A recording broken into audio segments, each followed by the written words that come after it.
बच्चों, messenger RNA से protein बनने का जो प्रोसेस है, इसे हम ट्रांसलेशन के नाम से जानते हैं।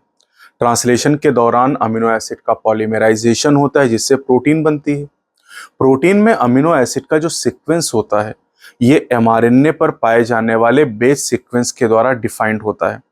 तो अगर एग्जाम में पूछा गया फर्स्ट फेज ऑफ ट्रांसलेशन में क्या होता है, तो फर्स्ट फेज में जो अमीनो एसिड होती हैं, वो एटीपी की प्रेजेंस में अपने कॉग्नेट टीआरएनए से लिंक करती हैं। इस प्रोसेस को अमीनो एसाइलेशन या चार्जिंग ऑफ टीआरएनए कहा जाता है। फर्स्ट फेज की बात हो गई।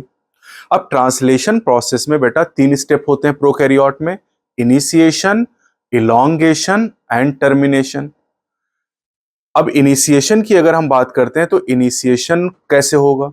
तो इनिशिएशन के लिए ध्यान रखना है, राइबोसोम की स्मॉलर सब यूनिट जब एमआरएनए से अटैच करती है तब ट्रांसलेशन का प्रोसेस बिगिंस होता है।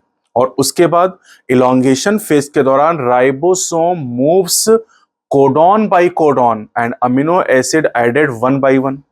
लास्ट में एक रिलीज फैक्टर होता है और रिलीज फैक्टर के जुड़ने की वजह से जो ट्रांसलेशन है वो कंप्लीट हो जाता है। स्टार्ट कोडॉन के पहले और स्टॉप कोडॉन के बाद में जो पार्ट होता है एमआरएनए का, उसे यूटीआर यानी अनट्रांसलेटेड रीजन कहा जाता है। इसका ट्रांसलेशन में डायरेक्ट कोई रोल नहीं होता है, लेकिन ये ट्रांसलेशन प्रोसेस को एफिशिएंट बनाने का काम करता है। 23SR आरएनए, जिसे राइबोजाइम कहा जाता है, ये प्रोकैरियोटिक ट्रांसलेशन के समय पेप्टाइड बॉन्ड फॉर्मेशन में एंजाइम की तरह काम करता है।